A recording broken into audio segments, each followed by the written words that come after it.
Sonder, you're sitting in traffic and you glance over at the car next to you. There's just some random person in there tapping their fingers on the wheel, completely in their own world. And for a second, it hits you. That person has an entire life, a childhood, a set of fears, an argument they've been replaying all week, a favorite song, people they love, a whole story that's just as long and complicated as yours. And you'll drive away and never know a single thing about any of it. That feeling is called Sonder. It's that moment when you realize that every single person around you is living a life that's just as full and real as yours. It sounds obvious when you say it out loud, but actually feeling it, really feeling it, is something different. It usually hits in crowded places. Train stations, busy streets, airports.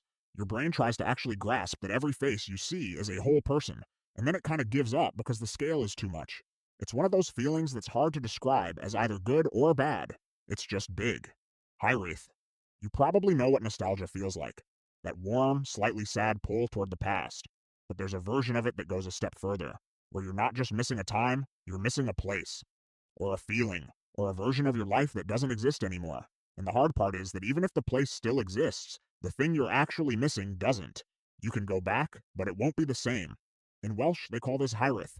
It's a longing for home, but a home you can't return to, or maybe one that never quite existed the way you remember it. Welsh speakers will tell you it genuinely doesn't translate into English, not because they're being dramatic, but because we really don't have a word for it. People feel it for their childhood neighborhood after it changes, for the early days of a relationship, for a summer that felt like it would last forever. There's a grief to it, even though technically nothing bad happened. Things just moved on, and somewhere in that gap, Hiraeth lives. Limerence. You know that phase early on with someone you like, where your brain basically stops working? You've had maybe 2 real conversations with this person, but you've already thought about them an embarrassing number of times. You check your phone more than you want to admit. When they do message, there's this little rush that doesn't make sense given how little you actually know them. That's not just a crush. A psychologist named Dorothy Tenoff studied this in the 1970s and gave it a name, limerence. What makes it different from just liking someone is how involuntary it is. You're not choosing to think about them constantly. Your brain is just doing it, over and over, and it doesn't stop until it gets the information it's looking for. Because the real thing limerence is after is reciprocation. It's not just about the person, it's about whether they feel it too. Every small thing they do gets read into. A fast reply means something. A slow one means something else. The moment the uncertainty disappears, either they like you back or they don't, the feeling tends to fade pretty quickly, which tells you a lot about what it actually was. Kenopsia.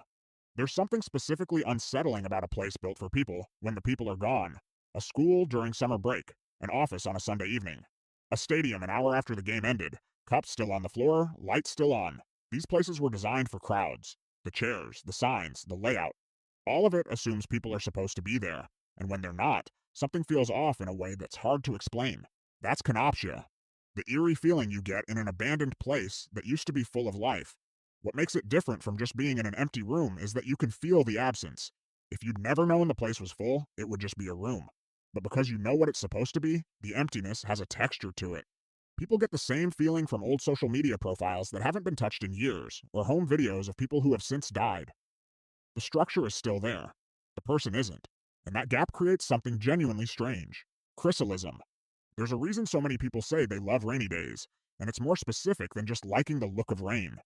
When it's properly pouring outside, loud enough to hear, bad enough that going out would be miserable, and you're inside, warm, with nowhere to be, something shifts.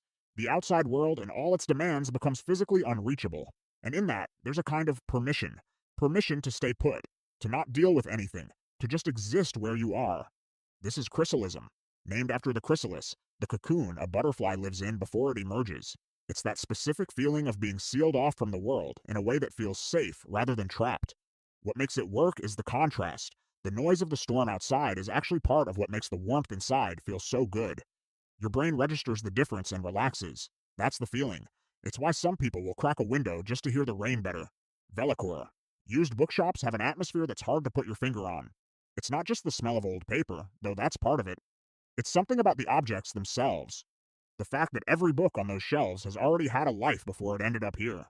Someone bought it, maybe read it cover to cover, maybe didn't, left a receipt inside as a bookmark, or underlined something that meant something to them at the time, and then for whatever reason, it got let go, and now it's here, available again, waiting for someone new.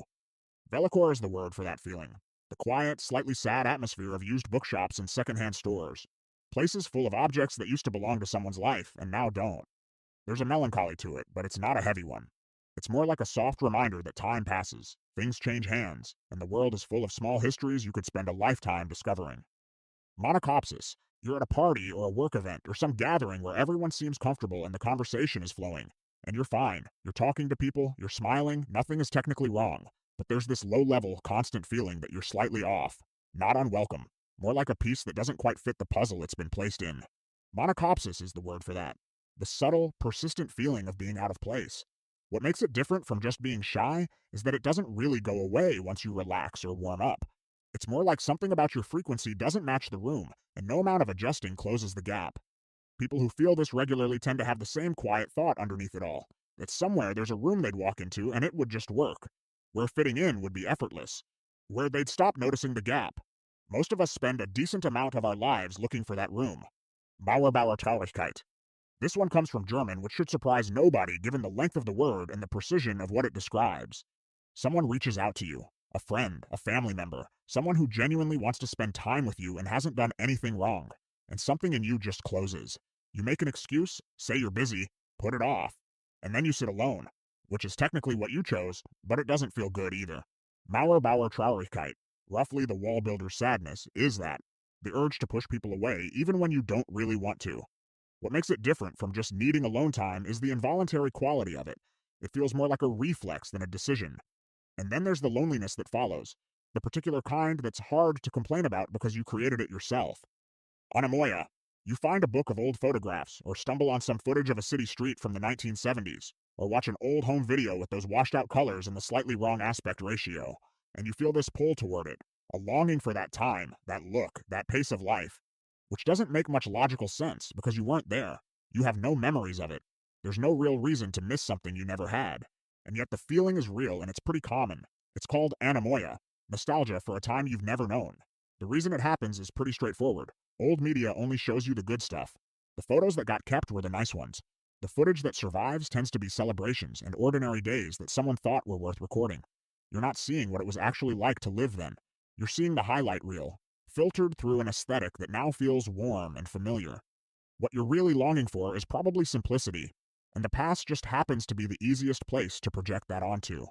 Occhiolism. Sometimes, usually when you're tired or staring at the sky too long, you get this sudden uncomfortable sense of how small you are. There are 8 billion people on this planet right now, all doing something. The universe is so large the numbers stop meaning anything. You are one person in one place in one tiny window of time in a history that goes back billions of years. And yet somehow, the thing you said at work last Thursday is taking up most of your brain right now. That feeling is called Occhiolism, the awareness of how small your experience is compared to the actual scale of everything. Some people find it freeing, like the pressure comes off when nothing matters that much in the big picture. Others find it unsettling, like the floor briefly disappearing. Most people find it both, depending on the day. Either way, it tends to show up uninvited and leave on its own schedule. Onism. You're going to live one life, one timeline, one body, one sequence of days, and at some point that becomes very real to you. Every choice you make is also a choice not to make 100 others. Every city you live in is a city you picked over dozens you didn't. Every path you take closes off paths you won't. The life you're building is, by definition, being built at the cost of every other version you could have had. Onism is the frustration of being stuck in just one place and one life. The quiet awareness of how much you're missing simply by being here, living this version, rather than any of the other ones that were technically available to you. It tends to show up when you're reading about a place you'll probably never visit, or watching a documentary about a completely different kind of life and feeling the gap. The internet has probably made this worse. You've never had such easy access to evidence of all the lives you're not living. Every corner of human experience is one click away, which is incredible, and also sometimes a lot to sit with. Because no matter what you choose, you're always aware of everything you didn't.